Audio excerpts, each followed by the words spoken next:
Hello friends, आज मैं आपको यू डिक्शनरी ऐप के एक और फीचर के बारे में बताऊंगी जिसे आप बोलकर भी अपने सेंटेंस को हिंदी या इंग्लिश में कन्वर्ट कर सकते हैं। इसके लिए आपको कन्वर्सेशन टैब पर क्लिक करना है। उसके बाद इंग्लिश टैब पर क्लिक करें। What is the capital of India? Bharat की राजधानी क्या है? देखिए फ्रेंड्स, इसने इस सेंटेंस को हिंदी में कन्वर्ट कर दिया। चलिए अब हम हिंदी में कुछ कन्वर्सेशन करते हैं। उसके लिए हिंदी टैब पर क्लिक करें। दिल्ली भारत की राजधानी है।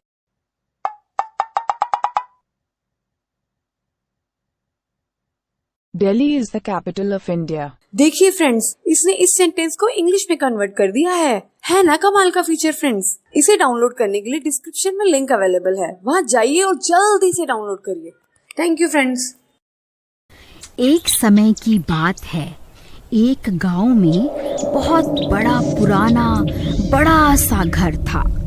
पूरे गांव में वह घर भूतिया खंडहर के नाम से जाना जाता था। कोई भी गांव वाला उसके आगे से निकलने में बहुत डरता था। आधी रात होते ही उस घर से डरावनी आवाजें आने लगती थी।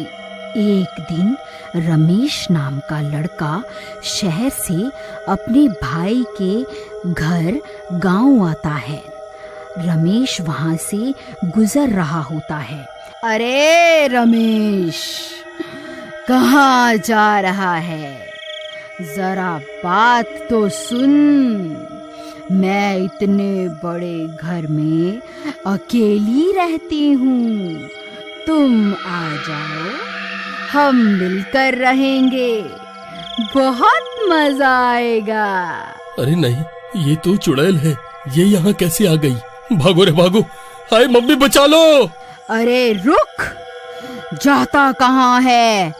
मैं बहुत दिन से भूखी हूँ। अरे मर गया, अरे मर गया, बचाओ, कोई तो बचाओ। फिर वो जल्दी जल्दी अपने भाई के घर की ओर भाग जाता है।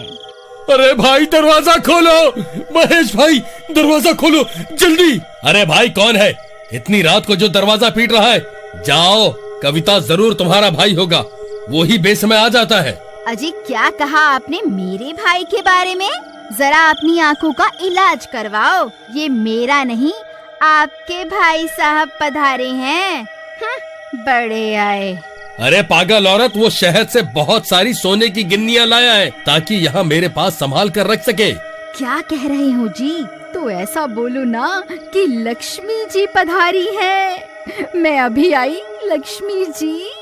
फिर वो दरवाजा खोलती है तो रमेश डरा हुआ खड़ा होता है। अरे भैया, आपका गांव तो बहुत डरावना है, यहाँ आते ही ऐसा स्वागत होता है क्या? पर हुआ क्या? इतने घबराए हुए क्यों हो? क्या बताऊं भैया, यहाँ भूतों का वास है क्या? मैं तो घर की ओर ही आ रहा था, लेकिन जिस रास्ते से आ रहा था वहाँ पर एक बड़ा सा घर था, और जैसे ही मैं उसके आगे से निकलने लगा वहाँ मुझे चुड़ैल दिखाई दी।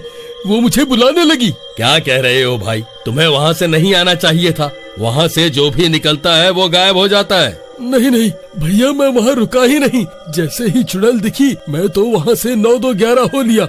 अब सब ठीक है, तुम घबराओ नहीं। हम कल ही जाकर इन गिन्नियों को किसी सुरक्षित जगह पर दबा देंगे।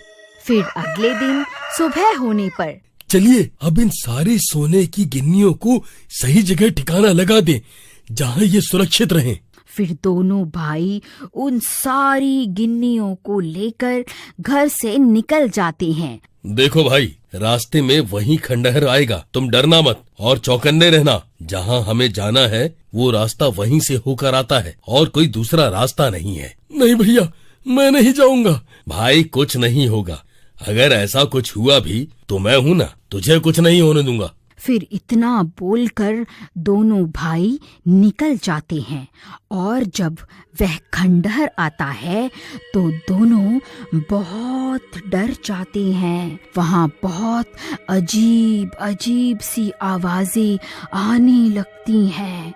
भैया मुझे तो डर लग रहा है। कौन हो तुम दोनों?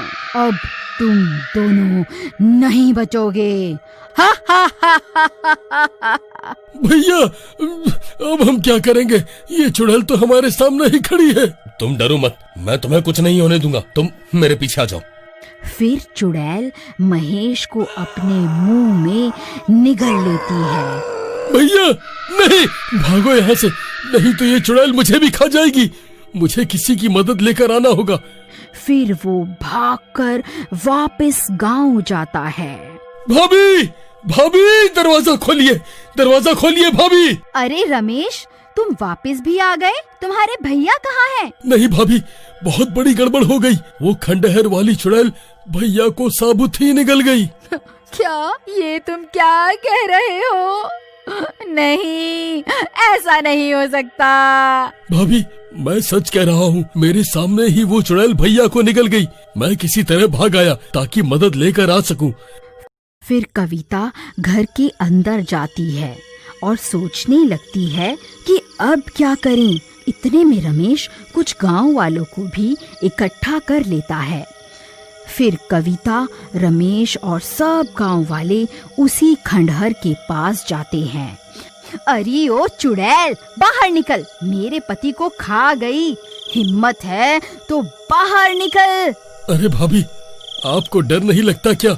देवर जी, डर तो लगता है, लेकिन अपने पति को बचाने के लिए मुझे अपनी जान की कोई परवाह नहीं है। इतने में चुड़ैल वहाँ आ जाती है।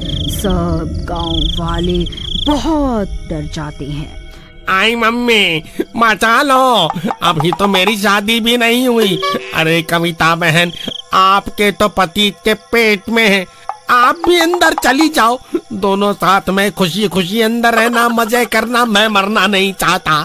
भाभी जी नमस्ते, मैं जा रहा हूँ। ये तो बहुत खतरनाक दिखती है, भागो रे यहाँ से, अपनी जान बचाओ। बेकार में इनके साथ आ गए। डरपोक कहीं का, चल भाग यहाँ से। फिर सब गांव वाले डर के मारे वहां से भाग जाते हैं। अरे रुको डरपोक गांव वालों, कहाँ भाग रहे हो? ए चुड़ैल, उन्हें छोड़, इधर देख, मैं यहीं खड़ी हूँ। मैं तुझसे नहीं डरती, समझी ना? तूने मेरे पति को निगल लिया, मैं तुझे नहीं छोड़ूंगी। अरे भाभी, ये क्या कर रही हो? आराम से बातचीत करके भी तो मामला निपटाया जा सकता है। तू वही है ना जो कल यहाँ से बचकर भाग गया था? उसे छोड़, पहले मुझे खा के तो दिखा जरा। देवर जी, आप दूर हट जाइए। फिर रमेश एक पेड़ के पीछे छिप जाता है। ए पागल औरत, तुझे भी तेरे पति के ही पास पहुँचा दूंगी। हाँ हाँ, तो खा ना मुझे, डर क्यों रही है? फिर उस चुड़ैल को बहुत गुस्सा आ जाता है और वो कविता को भी मुंह में डालकर निगल जाती है। कविता भी चुड़ैल के पेट में पहुंच जाती है। अजी, आप ठीक तो है ना? अरे कविता, तुम यहाँ कैसे आ गई? तुम्हें यहाँ नहीं आना चाहिए था। और कैसी नहीं आती? मेरी लक्ष्मी जी तो आपके ही पास थी ना। हे राम, ये क्या कह रही हो? तुम्हें अभी भी गिन्नियों की पड़ी है। तभी कविता अपने पास से हनुमान जी की मूर्ति निकालती है, जो उसने छिपाकर अपने पास रखी थी। हे पवन सुत हनुमान, हे बजरंग बली, हमारी रक्षा करो। मैं आप पर ही विश्वास करके इस चुड़ैल के पेट में आ गई, बस आप ही रक्षा कर सकते हो। जय बजरंग बली। हाँ कविता, ये तुमने ठीक किया। अब तो इनका ही सहारा है। बजरंग बली की जय हो, पवन सुत हनुमान की जय हो, सियापति रामचंद्र महाराज की जय हो। इतना बोलते ही हनुमान जी की मूर्ति से प्रकाश निकलने लगता है और वह मूर्ति कविता के हाथ से निकलकर बड़ी होने लगती है। अरे, ये मुझे क्या हो रहा है? मर गई रे। मेरे पेट में इतना दर्द क्यों होने लगा? ये दर्द बर्दाश्त नहीं होता। हे भगवान, मुझे माफ कर दो। जैसे जैसे मूर्ति बड़ी होने लगती है, वो चुड़ैल भी अपना शरीर बड़ा करती जाती है। फिर हनुमान जी की मूर्ति और बड़ी होने लगती है और वो इतनी बड़ी हो जाती है कि चुड़ैल का पेट ही फट जाता है और ऐसे ही उसका अंत हो जाता है और मूर्ति फिर से छोटी होकर कविता के हाथों में आ बोलो जाती महाबली है। हनुमान की जय, बोलो महाबली हनुमान की जय।